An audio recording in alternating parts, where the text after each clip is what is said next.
a very exciting week for airdrops. A lot of interesting, promising airdrops that are ready to claim. They are potentially still good for farming. So everything will be covered in this video. So let's get straight into it. So first we have USD.AI. USD.AI is a stablecoin project that is backed by AI GPUs, hardware models. So if you put your stablecoins in here, so if you mint USD.AI from USDC, PYUSD, and they now also support for PYUSD. Put it here, they will lend your money in for companies that needs money to buy AI related hardwares like GPUs from NVIDIA or everything related to it. And the APY here is quite cool, 8%. So every one of you that has been farming USDAI, and I'm very sure if you have been watching our video since 2-3 months ago, we have been talking about USDAI a couple of times already. You can buy, stake to get allo, everything. It has been already explained in our letters, in our free videos. So if you haven't, check out this. Put on the subscribe button, put on the notification for the latest DeFi farming airdrop updates, and it's completely free. And next one, we got Backpack. So Backpack is a Solana wallet, quite a huge one actually, and they now are announcing their airdrop claim on March 23, which is their TGE date. And any one of you that has been buying from Backpack, you can do spot, you can do futures on Backpack, which is powered by a couple of dexes on Solana. If you have been doing a lot of activity basically on Backpack, you might be eligible for this airdrop claim that will happen on the 23rd of March. So this might be a very interesting airdrop for every one of you that has been active on Solana, farming using Backpack. So yeah, that's Backpack airdrop claim. And there's an unfortunate news from OpenSea. This is the tweet from their CEO, by the way. An update on the C token that is supposed to be up on this year on March 30. They will be pushing back the timeline. So yeah, their excuse is that there hasn't been much of a good market conditions lately, so they are only concerned about the potential selling pressure that will happen on the C token as soon as it will launch. So this is completely on their side, a delay, not going to dress it up.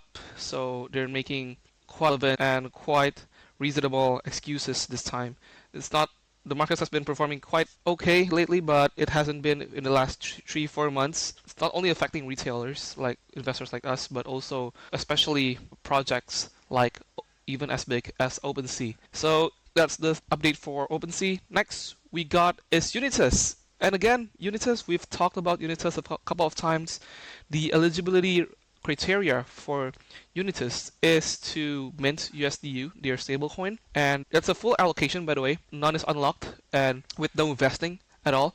They actually did a launchpad on Binance Wallet on March 13th. I think price pumped a little bit, but yeah, volatility is very high. And those of you who has been earning points through minting USDU, providing liquidity on Orca or Exponent or Rayax, trading YTs on them, just like what we mentioned on our videos a couple of months ago on Unitas. This has been quite a while on our radar, especially what we're focusing on is stablecoin farms like this, plus the airdrop and yield. So you'll get like 8%, 10% yields on their strategy, plus an airdrop like this. So the APR could be like around 30%, only using stablecoins. The only risk is that, yeah, protocol mismanagement, smart contract exploits, and whatsoever. Even error on users' end could also be risk.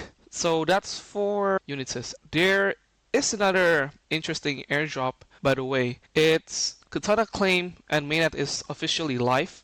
And we've talked about Katana a couple of times ago through their Yearn product. What's relevant for us is that Katana here, they have been running some vaults curated by Yearn, and the APY on the basic strategy vault is 10%, 12%. And if you have been farming this USDT vault, wrap ETH vault by Yearn, the APY right now, it's not too interesting, yes.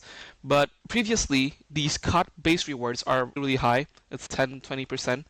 But it's already months ago. The only place that you can for these kind of shills, these kind of farms through our premium. So if you want to get like the best farms on premium, which we actually showed on around October or September for the Katana Vault on Yearn, you will be earning around 30 to 40% using your USDT, or even 10, 15, 20% using ETH. So it's a very high APY, but the APY again, it's mostly based on Katana base rewards. And what's interesting about Katana here, it's not only the claim, it's also somewhat about the token, because Katana here, it's if you stake Polygon, since Katana is a project backed by Polygon, if you actually stake Polygon between May to March, you can go ahead to this link. By the way, all the link is provided on our latest airdrop letter. That is the link is down below, and you can check your share of about 15% Polygon staked for and 140 million Katana, which is immediately claimable, not too much vesting. 130 million Katana is immediately available right now at launch. Is will be allocated into those Polygon stakers here. And if you claim your Katana and you feel like this Katana tokenomics is quite good, fundamentals high, if you are a bull, please note this very concisely. If you are a bull on Katana, you can stake Katana within 72 hours of TGE before March 21st to earn a founding staker status. So they're introducing like a founding staker status for people who are depositing Katana, staking Katana early. And yeah, you'll get like a boosted share of all exit fee revenue from the first 60 days, plus 3 times voting power. So you can also vote your way to, you can stake your Katana, get this VCAT,